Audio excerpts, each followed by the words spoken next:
खेत तारे बहुत दिन के बाद में तो बहुत कस के घाम लागा तो ही पेड़ नीचे बैठ गए हैं। बहुत घमाई गए भैया। तो हम कहला अब लोग का कुछ सोहर सुनाई दी।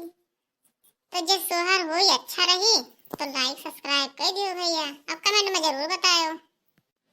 अंगने माठाड़ी बहू